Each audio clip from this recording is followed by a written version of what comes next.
How is it possible that the fluoride we put in our water is too toxic to be put in a landfill? Question that I like to ask my colleagues sometimes is, well, explain to me if that makes sense to you. Because I want to understand, maybe I'm wrong. Maybe everything I'm reading about the science of this is skewed one way and they've got it right. So explain that. I just want simple things answered. I don't need to know about all the science. How is something that's considered so dangerous for landfills is okay for our drinking water, whether it's watered down or not? Doctor, you mentioned simple questions. I think there are a couple simple questions that we as citizens need to ask our elected officials. Number one, even if water fluoridation is effective in reducing cavity rates, does the government have the authority to medicate the citizens using the drinking water supply?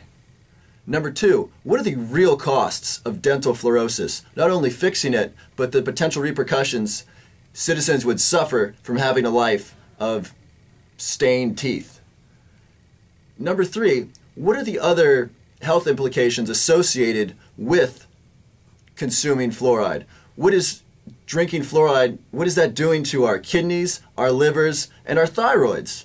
As you mentioned. In fact, you can go Google right now, fluoride, harmful effects, whatever, helpful effects, and you'll find hundreds of articles from all over the world showing all the negative effects, especially with the thyroid, as you mentioned.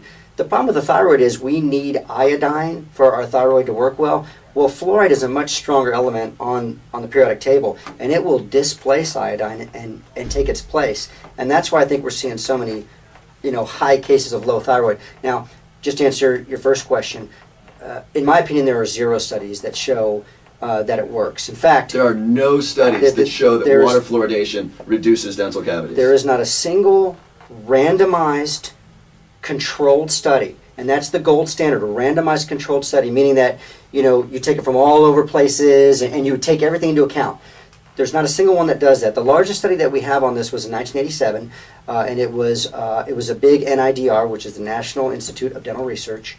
It was 39,000 children in 84 communities. It's a nice N there. It was nice. And they were trying to compare areas of fluoridation versus non-fluoridation. And they said that their results showed, or that their data showed, that sure enough, people in fluoridated areas have less decay. Now, because it was such a large study, the U.S. Public Health Service commissioned the Safe Water Foundation to evaluate the data, which they did. It took a long time, but they did. And at the end of their findings, they said there was no difference. It was so close that to make that deduction, that comment, is really not a fair thing. But it was too late because this bandwagon was rolling already. This is in the mid-'80s, right? And it's already rolling.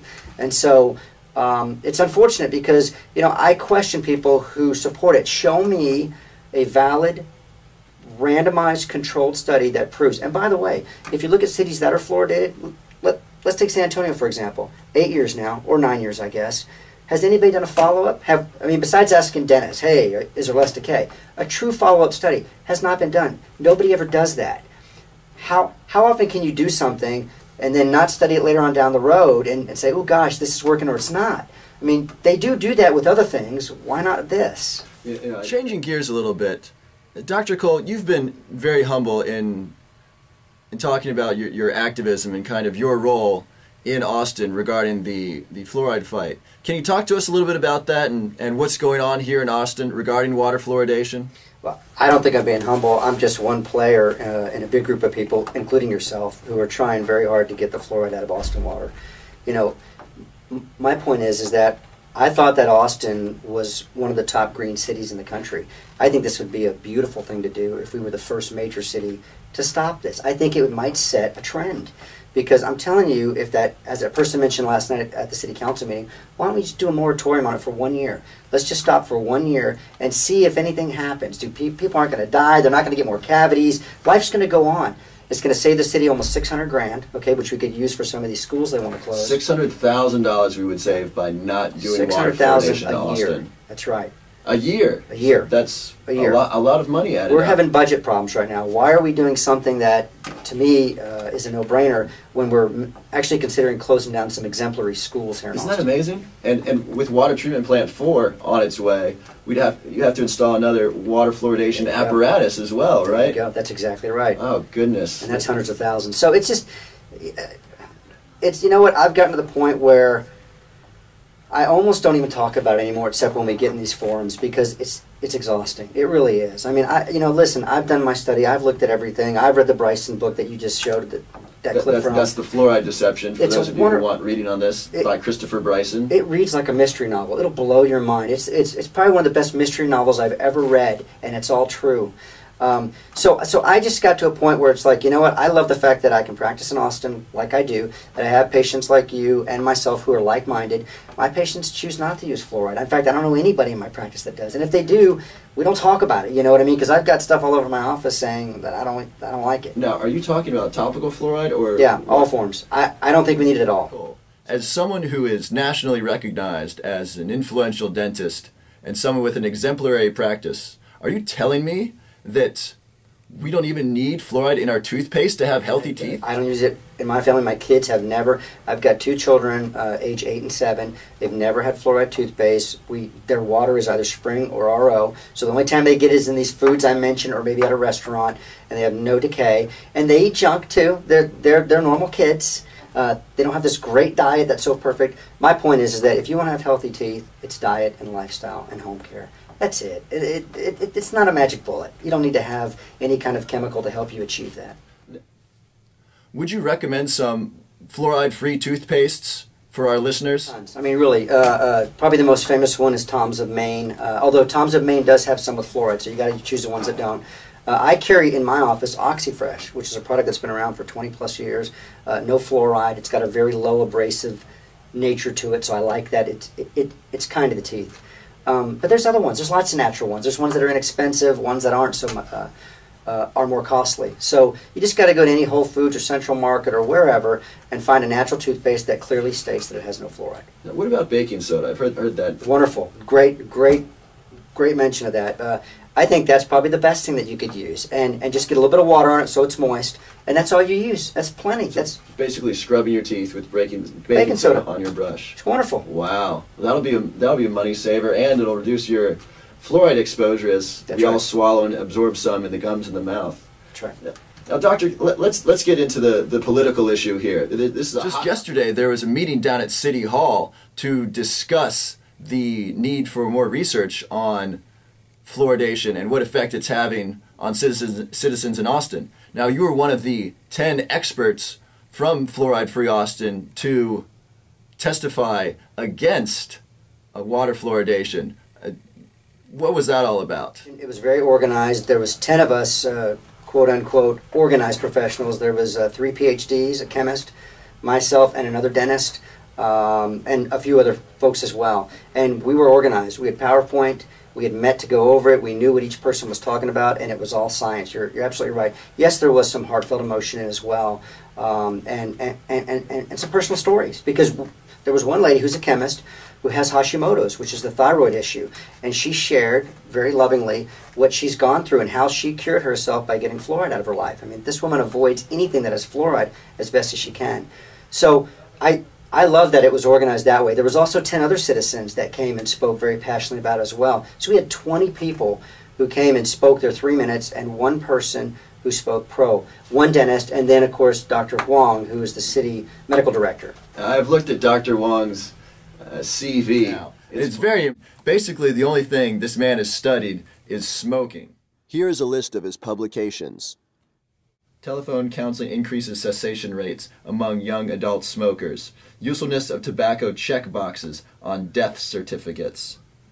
Implications for tobacco control. Minors tobacco possession law violations and intentions to smoke. Implications for tobacco control. Assistance for smoking cessation. 1-year cost effectiveness estimations. Predictors of tobacco sales to minors. Basically, what he's done is thoroughly investigate tobacco. And from what I can tell, he knows that tobacco is bad for you. I'm sure Dr. Huang knows that. But that's basically the only thing he's studied. And it's really interesting because when I went with Dr. Paul Connett to meet with Dr. Huang, Dr. Connett proposed that the city of Austin put a warning on the water utility bill telling mothers that fluoridated water could cause dental fluorosis in their infants if they used it for baby formula.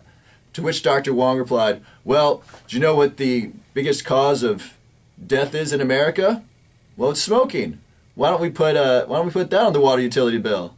To which Dr. Connett replied, yeah, but the government isn't sponsoring smoking. You're sponsoring fluoridation, and there is indeed a negative effect on some who consume fluoride, so why not have a warning?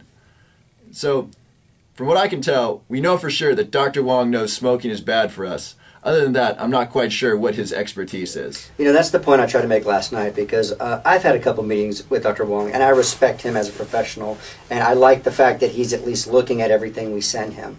The problem is that he's going to give his side and say, listen, you know, my naysayers are going to come up with all these scientific things. Be careful what you hear. It's not exactly true. But then he gives his points, and I can pick his apart as well. And last night was a perfect example where he was saying that, you know, that this stuff is perfectly safe. Yes, it's a byproduct, but it's perfectly safe. And my point was, well, if it's so safe, why can't we put it in the landfills? I mean, just answer a simple question for me.